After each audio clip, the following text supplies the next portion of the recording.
बिस्मिल्लाहिर्रहमानिर्रहीम। अस्सलाम वालेकुम नाज़रीन, आप यूट्यूब चैनल देख रहे हैं। मैं इमरान ख़ान हूँ। इस्लामाबाद की कोसार मार्केट के अंदर एक अफसोसनाक वाक़या हुआ है और उसके रीज़न भी आपको जानने चाहिए ना। ख्वाजा साद रफ़ीक और हनीफ अब्बासी वहाँ पे खाना खाने के लिए गए। ख़वातीन ने उनको देख कर नारेबाजी की और धांधली का शोर मचाया, वोट चोर उनको कहा। तो उसके बाद वहाँ पे लड़ाई शुरू हो गई और धींगा मुश्ती शुरू हो गई और मार कुटाई शुरू हो गई और ख़वातीन के साथ जो है वो लड़ाई शुरू हो गई साद रफ़ीक साहब की और हनीफ अब्बासी साहब की वैसे बेसिकली लड़ाई हुई है। साद रफ़ीक साहब फिर हनीफ अब्बासी साहब को लेकर गाड़ी के अंदर वहाँ से निकल गए। ख़वातीन के बारे में अभी तक नहीं मालूम कौन ख़वातीन हैं, लेकिन आम शहरी हो सकती हैं इस्लामाबाद की। देखें, इस्लामाबाद की 3 सीटें और रावलपिंडी की 13 नशिस्तें हैं। ये 16 सीटें तो सीधी सीधी पाकिस्तान तहरीक इंसाफ की सीटें हैं। इनमें एक सीट के ऊपर भी PMLN का कोई उम्मीदवार छोटी मोटी लीड से भी नहीं हार रहा था। यानी बहुत कम भी लीड आप बताएं तो 30,000 25,000 कम से कम, वरना 60,000 70,000 हज़ार की लीड से ये लोग हार रहे थे वहाँ से, और वो इलेक्शन उनको जितवा दिया गया है। अब देखें ना, एक तरफ पब्लिक वो बाज़ारों में भी है, सड़कों पे भी है, रेस्टोरेंट में भी है, पेट्रोल पंप्स पे भी है, हर जगह पे आपको मिलेगी। और उस पब्लिक को पता है कि हमने वोट डाला था किसी और को, इनको ज़बरदस्ती जिता दिया गया है, तो वो आपको देखकर फिर रिएक्ट करेंगे। जमहूरियत तो यही है ना कि जिसका वोट है वो उसी का गिना जाए। अब जब ज़बरदस्ती लोगों को मुसल्लत किया जाएगा, जब ज़बरदस्ती लोगों को लाकर उनकी हुकूमत बनाई जाएगी, तो जो आम पब्लिक है वो बेचारी रिएक्शन देने के अलावा कुछ और नहीं कर सकती। तो ये अफसोसनाक वाक़या है। ऐसे वाक़यात नहीं होने चाहिए, लेकिन इन वाक़यात को रोकने का जो सबसे आसान और बेसिक तरीका है वो क्या है? वो ये है कि लोगों ने जिसको वोट दिया उसकी जीत का नोटिफिकेशन जारी कर दिया जाए। सादा चीज़ ये है, इसके अलावा दूसरा हल कोई नहीं है। अच्छा जी, ब्यूरोक्रेसी का एक बड़ा इम्तिहान शुरू हो गया है और जो ROs बने थे, जो लोग प्रिजाइडिंग ऑफिसर्स बने थे, उनके ऊपर बहुत ज़्यादा दबाव है। कुछ प्रिजाइडिंग ऑफिसर्स ने मेरे साथ रब्ता किया 2-3 शहरों से। वो कह रहे हैं जी, हम आपको बताना चाहते हैं कि हमसे क्या काम लिया गया और किस तरीके से लिया गया और ये धांधली किस तरह हुई है। अब लोग आगे बढ़ के बता रहे हैं, ROs जो हैं वो भी छुपते छुपाते कहीं ना कहीं इंफॉर्मेशन लीक कर रहे हैं, बता रहे हैं कि उनके ऊपर कितना दबाव था और किस तरह दबाव था। अब ये मामला दबने वाला है नहीं, ये जहां ख़त्म होगा नहीं, क्योंकि इससे पहले निज़ाम को इतने गंदे और नंगे तरीके से कभी इस्तेमाल नहीं किया गया जैसे अब इस्तेमाल किया गया है। पाकिस्तान में सोशल मीडिया, ख़ास तौर पर ट्विटर बंद है और उस ट्विटर को वज़ीर-ए-आज़म पाकिस्तान इस्तेमाल करता है VPN लगा के। अंदाज़ा कीजिए आप, हुकूमत ट्विटर को बंद करती है और ट्विटर को इस्तेमाल करता है पाकिस्तान का वज़ीर-ए-आज़म। और कैसे करता है? VPN लगा के। यहाँ से आप अंदाज़ा कर लीजिए ये आज़ादी इज़हार राय है पाकिस्तान में। और जो कम्युनिटी नोट्स वाला मामला है वो इनके गले पड़ा हुआ है। पहले झूठ बोल देते हैं, झूठ लिख देते हैं, फिर वो झूठ पकड़ा जाता है और ट्विटर जो है वो उसको आइडेंटिफाई करके छोड़ देता है। ये एक अजीबोगरीब चीज़ आ गई है ट्विटर पे।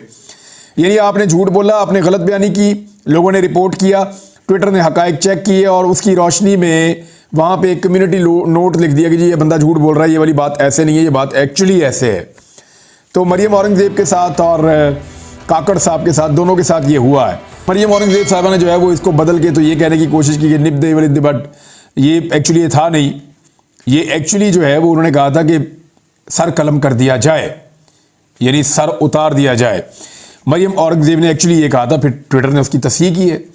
जिस तरह काकड़ साहब ने तारीफ़ की इलेक्शन की और उसके पूरे प्रोसेस की, उसके बाद ट्विटर ने तस्दीक की है कि ज़्यादातर तो इलेक्शन में रिगिंग हुई है, बेईमानी हुई है। तो कम्युनिटी नोट के अंदर उन्होंने वहाँ पे भी लिख दिया।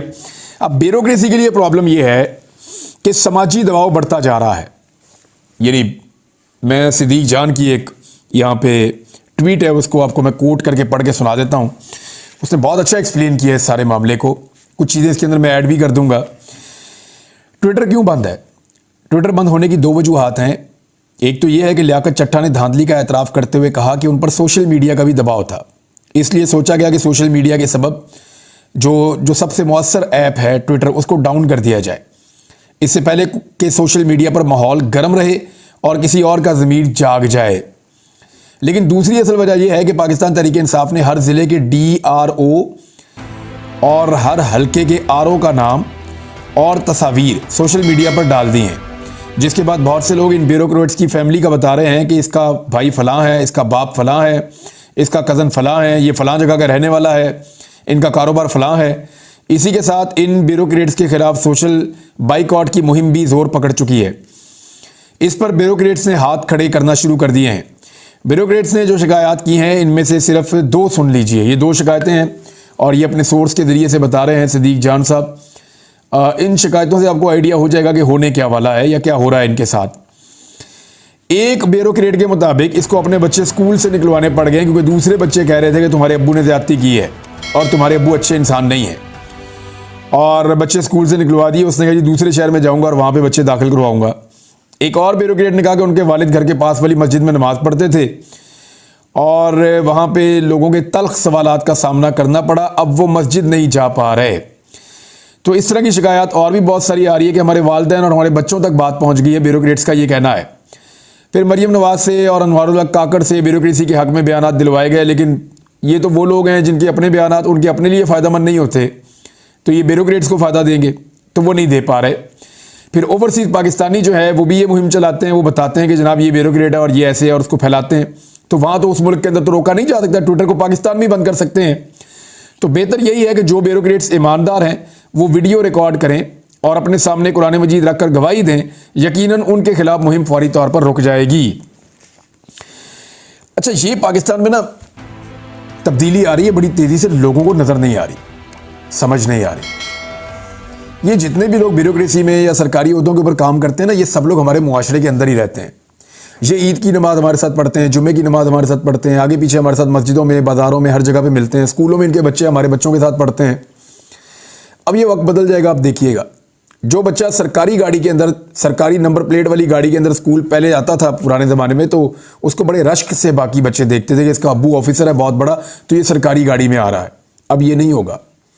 अब बच्चे छेड़ेंगे, चिढ़ाएंगे कि तू हमारी गाड़ी में आ रहा है, हमने तेरे बाप को ये गाड़ी दी है अमानतन, सरकारी काम करने के लिए, हमारी खिदमत करने के लिए, पेट्रोल के पैसे हम देते हैं, तू और तेरा बाप हमारे पैसों का गलत इस्तेमाल कर रहे हैं। ये होगा पाकिस्तान में, आप देखिएगा। ये जो औरतें बाजारों में निकल जाती हैं ना सरकारी गाड़ियां लेके शॉपिंग करने के लिए सरकारी मुलाजिमीन के साथ, इनको बाजारों के अंदर देखना इनके साथ क्या होगा। लोग इन्हें कहेंगे कि आप सरकारी गाड़ी में शॉपिंग करने क्यों आ गई हैं जी, ये तो हमारी गाड़ी है। मुझे याद आ गया, थोड़े दिन पहले मैं एक जगह शिकार खेलने के लिए गया, तो वहां पे एक गाड़ी के अंदर लोग शिकार खेल रहे थे, कुत्ते भी बीच में बिठाए हुए थे और गन शन भी, और वो सरकारी गाड़ी थी किसी डीपीओ की, पुलिस वाले की, ऊपर नीली बत्ती भी लगाई हुई है, हरी नंबर प्लेट भी है। वो वहां पे डट के शिकार खेल रहे थे और उस एरिया में खेल रहे थे जहां पे मना किया गया था, और उनको कोई रोक नहीं पा रहा था। उनके साथ गनमैन भी थे और सरकारी बंदे थे। तो मैंने उनकी गाड़ी के सामने गाड़ी लगा के तो रोक लिया उनको, और मैंने उनसे कहा कि जनाब आप मेरी गाड़ी में शिकार क्यों खेल रहे हैं। उन्होंने कहा ये गाड़ी आपकी तो नहीं है, ये तो सरकारी गाड़ी है। तो मैंने कहा ये मेरी गाड़ी है ना, सरकारी गाड़ी है, तो तुम मेरी गाड़ी में कैसे शिकार खेल सकते हो, टैक्स तो हम देते हैं। अगर शिकार खेलने का शौक है जाके अपनी गाड़ी लेकर आओ, अपनी बंदूकों से, अपनी गाड़ी से, अपने इंतजामात से शिकार खेलो। ये गाड़ी तुम्हें दी है सरकारी काम करने के लिए, तुम लेके इधर जंगल में चला रहे हो, और वो सारी पहाड़ियां हैं और कच्चे रास्ते हैं। यानी अपनी गाड़ी का तो बंदा नुकसान बर्दाश्त कर लेता है, लेकिन यानी जो भी जाता है वो रिस्क लेके जाता है। गाड़ी टूट सकती है, नुकसान हो सकता है उस गाड़ी का, जंगल में नाहमवार रास्ते होते हैं, लेकिन वो आदमी सरकारी गाड़ी को ऐसे माले मुफ्त दिले बेरहम। तो मैंने उनको पकड़ लिया वहां पे, तो और भी लोग इकट्ठे हो गए।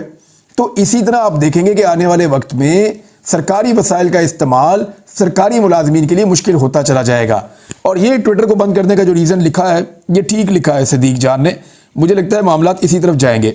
अब आ जाएं मखसूस नशिस्तों की तरफ। क्या पाकिस्तान तहरीक इंसाफ को मखसूस नशिस्तें मिल जाएंगी? क्योंकि उनके अरकान ने सुन्नी इत्तेहाद काउंसिल को ज्वाइन कर लिया, पंजाब में, खैबर पख्तूनख्वा में, वफाक में और सिंध में भी। तो क्या उनको मखसूस नशिस्तें मिल जाएंगी? बड़ा सवाल है ना। तो इसका सिंपल जवाब मैं आपको दे देता हूं कि मिल जाएंगी। उसकी वजह यह है कि माजी में हमारे पास एक मिसाल मौजूद है।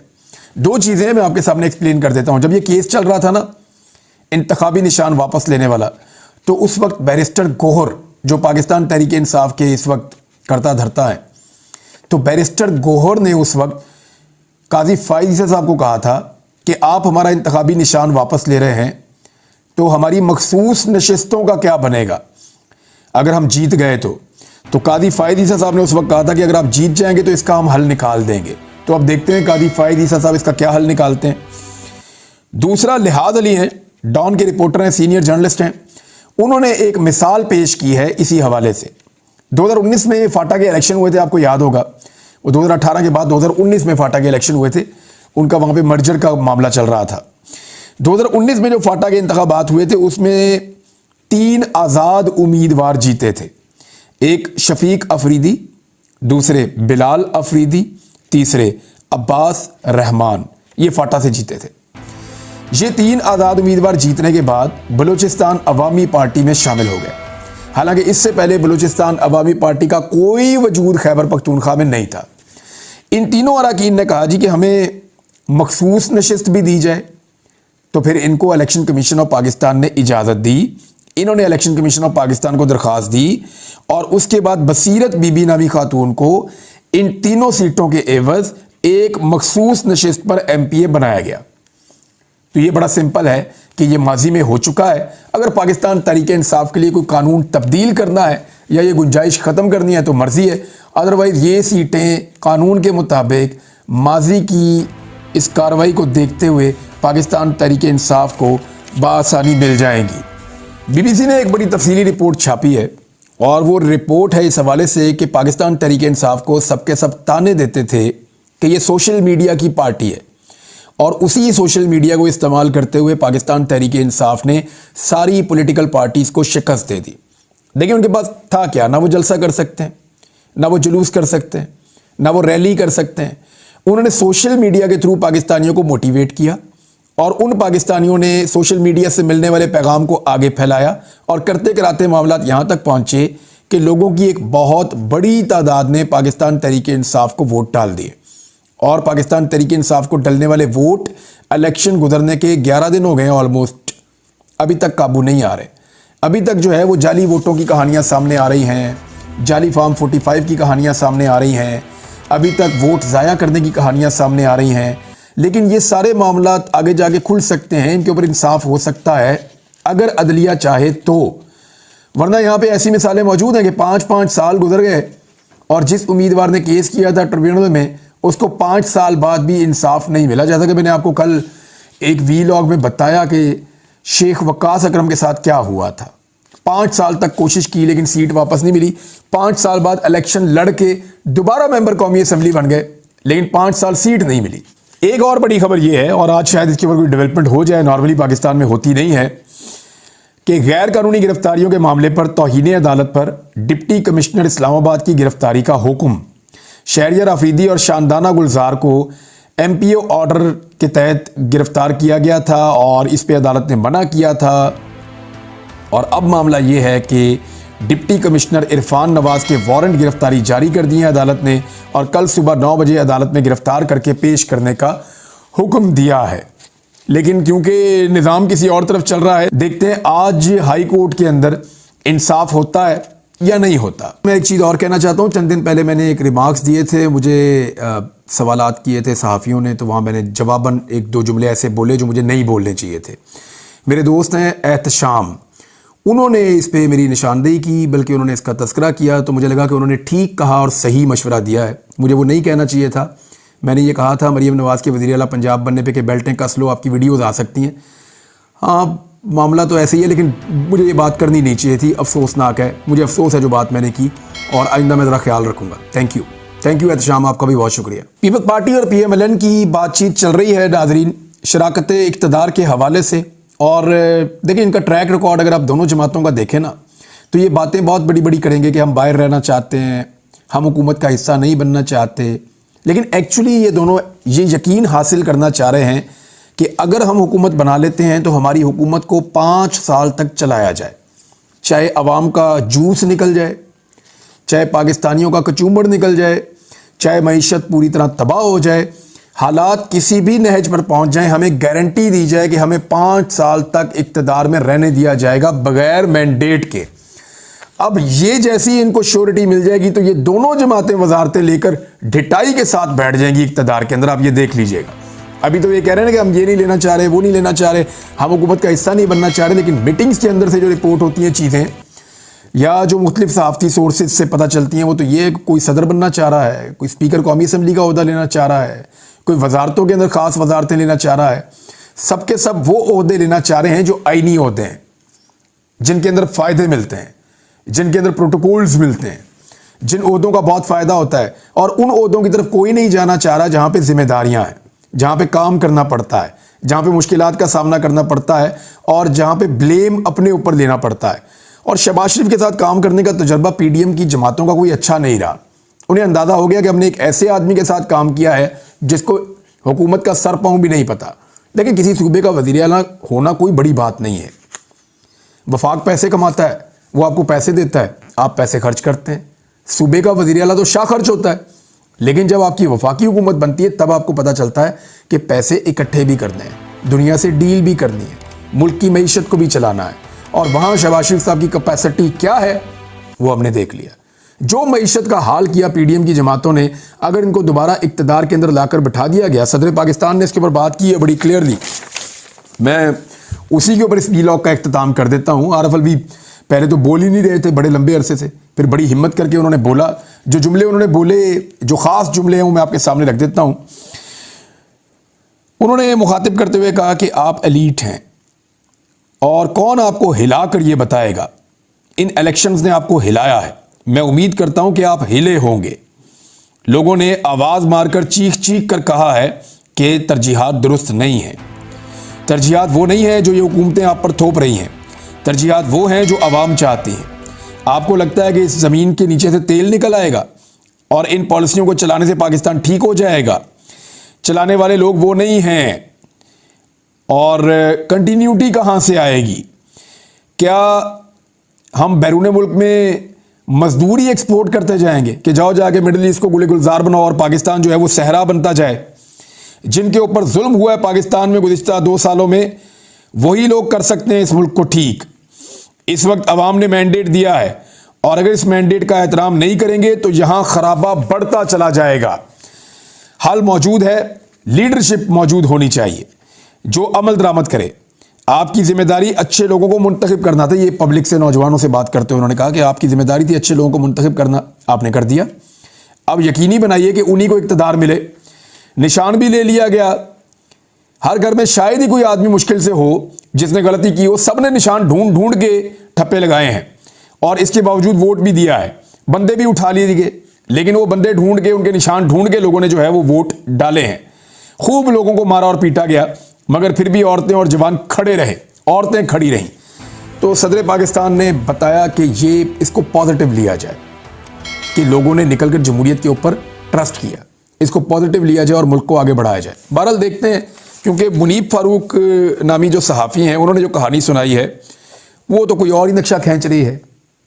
देखते हैं क्या होता है। अब तक के लिए इतना ही। अपना ख्याल रखिएगा, अपने इस चैनल का भी। अल्लाह हाफ़िज़।